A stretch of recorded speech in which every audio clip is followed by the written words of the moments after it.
தண்ணீர் கேட்கும் நேர் கண்டேன் தாகம் தணிஞ்சதா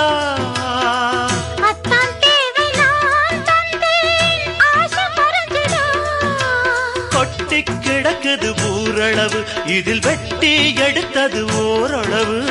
இன்று கொடுத்தது இதுவரைக்கும் இனி நாளை எடுப்பது இருவருக்கும்